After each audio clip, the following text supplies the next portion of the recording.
بسم اللہ الرحمن الرحیم الحمدللہ امام اعظم کا سبق جاری و ساری تھا، اور ہم نے گزشتہ سبق کے اندر تہجد کے بارے میں پڑھا تھا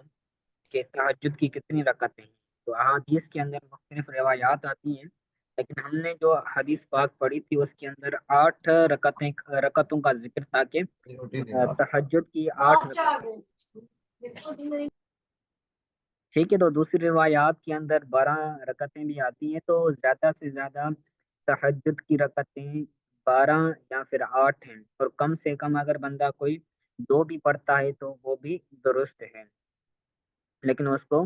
2 رکعتوں کا ثواب ملے گا، ٹھیک ہے۔ تو تہجد کے لیے ضروری ہے کہ بندہ نماز عشاء کے بعد سوئے اور سونے کے بعد اٹھے، اور جو بھی تہجد کی نیت سے وہ نماز نفل پڑھے گا تو اس کو نماز تہجد کا ثواب ملے گا، اس کے لیے سونا شرط ہے، ٹھیک ہے۔ تو آگے حدیث پاک پڑھتے ہیں۔ ان نافع عن ابن عمر قال رمقت النبی صلی اللہ علیہ وسلم 40 یوما، حضرت نافع سے روایت ہے، وہ ابن عمر سے روایت کرتے ہیں کہ وہ کہتے ہیں کہ میں نے نبی کریم صلی اللہ علیہ وسلم کو 40 دن دیکھا۔ رمقت کا مطلب ہے دیکھا، یعنی دیکھتا آ رہا تھا 40 دنوں سے، او شہرن، یا پھر 40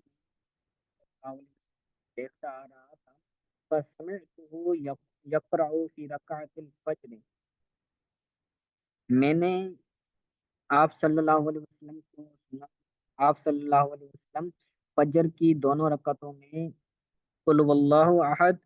اور دوسری میں یا ایھا الکافرون پڑھتے تھے، یعنی فجر کی 2 رکعتیں ہوتی ہیں،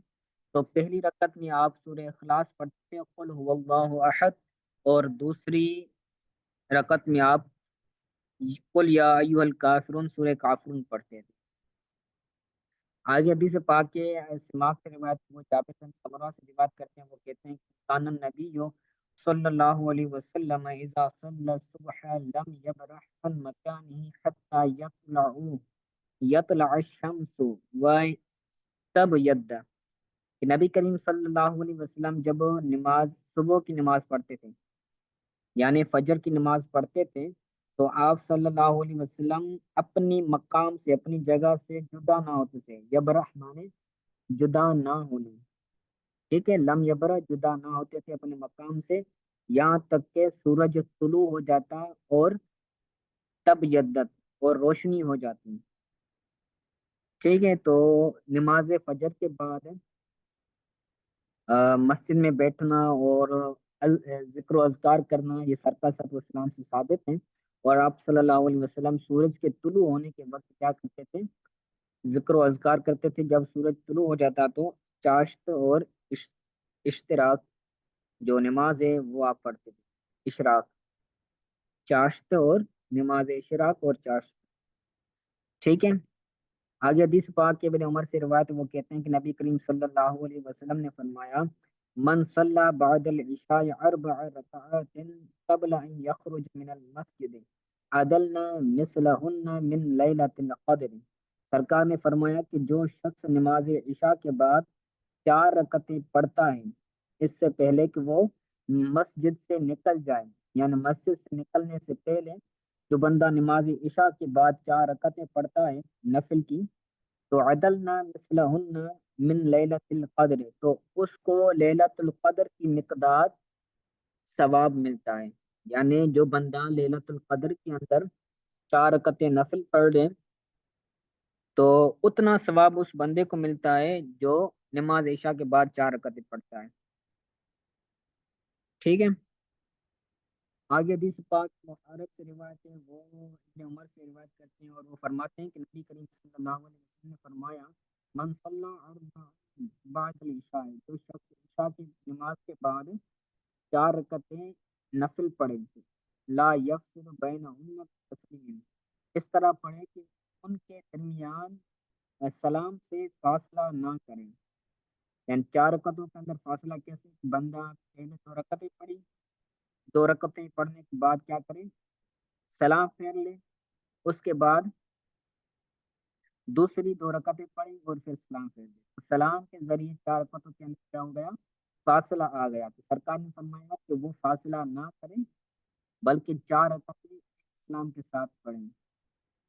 پھر کیا فرمایا؟ فرمایا کہ یقرأ فی الاولی، پہلی رکعت کے اندر پڑھے فاتحۃ الکتاب، سورہ فاتحہ پڑھے، اور دوسری اور سورہ فاتحہ پڑھنے کے بعد سورۃ تنزیل و سجدہ پڑھیں، ٹھیک ہے؟ اور دوسری رکعت میں فاتحۃ الکتاب بھی پڑھے اور حامیم سورہ دخان بھی پڑھیں، اور تیسری رکعت میں بھی تبارک الملک سورت پڑھے فاتحۃ الکتاب پڑھنے کے ساتھ، تو کیا ہوگا؟ کوتب لہو کا من قام لیلۃ القدر، تو اس کے لیے اتنا ثواب لکھ دیا جائے گا، اس شخص کے جتنا ثواب لکھ دیا جائے گا جو شخص لیلۃ القدر میں قیام کرے، جو بندہ لیلۃ القدر میں قیام کرے تو اس کو جتنا ثواب دیا جاتا ہے تو اتنا ہی ثواب بندے کو دیا جائے گا جو اس طرح 4 رکعت نماز پڑھے گا، ٹھیک ہے؟ آگے حدیث پاک بیان کرتے ہیں وَشُفِّعَ فِي أَهْلِ بَيْتِهِ كُلِّهِمْ مِمَّنْ وَجَبَتْ لَهُ، اور اس کی شفاعت کی جائے گی اس کے گھر میں سے ہر ایک کی، ممن وجب، جس پر جہنم کی آگ واجب ہو چکی ہے، ان تمام کی کیا کی جائے گی؟ شفاعت کی جائے گی۔ وَأُجِيرَ مِنْ عَذَابِ الْقَبْرِ، اور اس کو قبر عذاب قبر کا جو عذاب ہے اس سے اس کو نجات دی جائے گی، یہ تمام گھر والے ہیں ان تمام کو قبر کے عذاب سے چھٹکارا دیا جائے، ٹھیک ہے؟ یہ حدیث پاک سے حدیث پر روا موقوفاً عن ابن عمر رضی اللہ تعالیٰ عنہ، تو یہ حدیث حضرت ابن عمر رضی اللہ تعالیٰ عنہ سے موقوفاً روایت ہے۔ تو یاد رکھیں کہ حدیث کی کتنی اقسام ہیں؟ حدیث مرفوع، موقوف اور انتہا نبی کریم صلی اللہ علیہ وسلم، جیسے اوپر حدیث پاک ہے قال رسول اللہ صلی اللہ علیہ وسلم،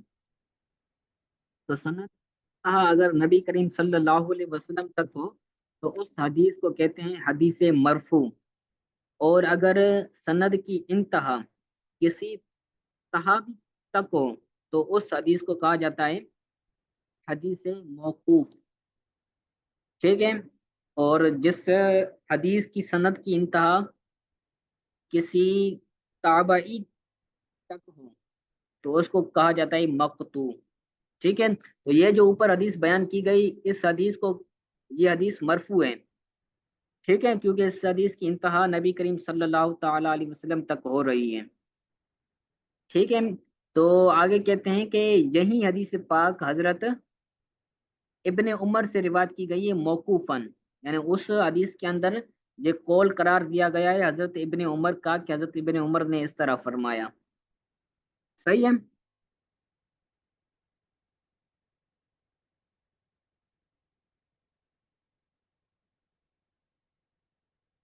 آگے حدیث پاک کی حدیث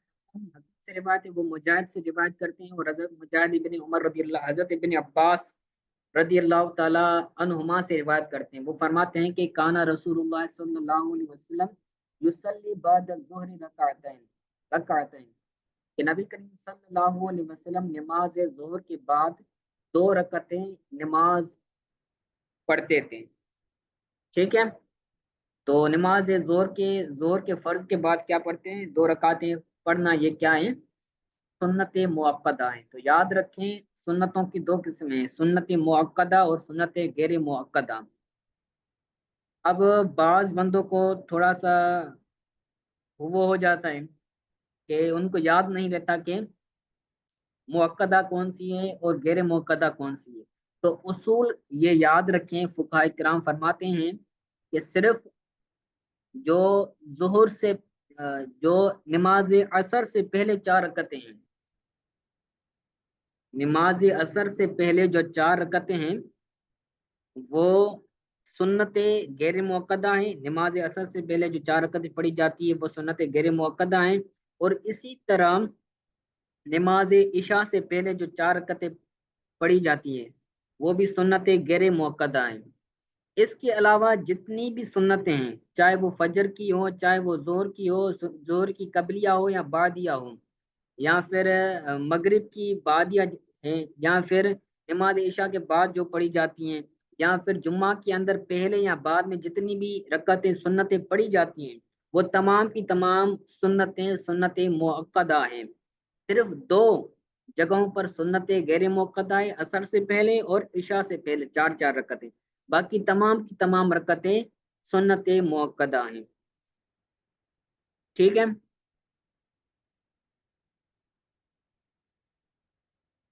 آگے حدیث پاک کے حضرت نافع سے روایت ہے، وہ حضرت ابن عمر سے روایت کرتے ہیں، وہ کہتے ہیں کہ نبی کریم صلی اللہ علیہ وسلم نے فرمایا صلو فی بیوتکم ولا تجعلوها قبورا، کہ اپنے گھروں میں نماز پڑھو اور ان گھروں کو قبریں نہ بناؤ۔ ٹھیک ہے، تو اس حدیث سے یہ ثابت ہوتا ہے کہ بندہ جو سنت قبلیہ ہیں وہ بندے کو چاہیے کہ اپنے گھروں میں پڑھے، فرض پڑھنے کے لیے وہ نماز میں آئے اور جماعت کے ساتھ فرض پڑھے، باقی جو سنت قبلیہ ہیں یا سنت بعدیہ ہیں تو اسے چاہیے کہ وہ اپنے گھروں میں پڑھے، تاکہ ان ان کے گھروں کے اندر رحمت ہو، برکت ہو، اور ان کے گھر قبروں کی طرح نہ بن جائیں۔ ٹھیک ہے، تو حدیث پاک کے اندر اسی بات کی طرف اشارہ ہے کہ بندہ گھر کے اندر نماز پڑھے، اور وہ نماز کون سی مراد ہے؟ وہ سنت قبلیہ یا پھر نوافل جو نمازوں سے پہلے یا بعد میں پڑھے جاتے ہیں، تو یہاں پر وہ نماز مراد ہے، یہاں پر نماز فرض مراد نہیں ہے۔ ٹھیک ہے، آگے نافع سے روایت ہے، وہ حضرت ابن عمر رضی اللہ تعالیٰ عنہما سے روایت کرتے ہیں، حضرت ابن عمر رضی اللہ تعالیٰ عنہما فرماتے ہیں کہ قال سألت بلالا، حضرت ابن عمر رضی اللہ تعالیٰ عنہ نے حضرت بلال رضی اللہ تعالیٰ عنہ سے سوال کیا۔ حضرت ابن عمر کہتے ہیں کہ میں نے سوال کیا حضرت بلال رضی اللہ تعالیٰ عنہ سے۔ وہ سوال کیا تھا کہ این صلی رسول اللہ صلی اللہ علیہ وسلم فی القعبۃ، کہ نبی کریم صلی اللہ علیہ وسلم نے کعبہ کے اندر کس جگہ پر نماز ادا کی، وکم صلی، اور آپ صلی اللہ علیہ وسلم نے کتنی رکعتیں نماز ادا فرمائی۔ کعبے میں نماز پڑھی تو کعبے کی کس جگہ میں، کس خطے میں، کس مقام میں آپ صلی اللہ علیہ وسلم نے نماز پڑھی، اور دوسرا سوال یہ کیا کہ کتنی رکعتیں آپ صلی اللہ علیہ وسلم نے پڑھی تھی۔ تو حضرت بلال نے کہا صلی رکعتین، آپ صلی اللہ علیہ وسلم نے 2 رکعتیں نماز ادا فرمائی، مما یلیل عمودین اللتین تلیان باب القعبۃ، کعبے کے دروازے سے جو دو پلر، جو 2 تھمبے ملے ہوئے ہیں، آپ صلی اللہ علیہ وسلم نے ان کے پاس نماز ادا فرمائی 2 رکعتیں۔ ٹھیک ہے، والبیت اذا اذ ذاک علی 6 عمود، اور اس وقت جو بیت اللہ تھا، بیت سے مراد ہے بیت اللہ، کعبۃ اللہ، تو اس وقت جو کعبۃ اللہ تھا وہ 7 ستونوں پر تھا۔ احمد مانے ستون، 7 ستونوں پر تھا، تو آپ صلی اللہ علیہ وسلم نے 2 ستونوں کے قریب جو کعبۃ اللہ کے دروازے کے پاس تھے، ان کے پاس آپ صلی اللہ علیہ وسلم نے نماز ادا فرمائی۔ ٹھیک ہے، یہاں تک کلیئر ہے؟ جی سر۔ آج کے سبق کے حوالے سے کچھ سمجھ نہ آیا تو پوچھ لوں۔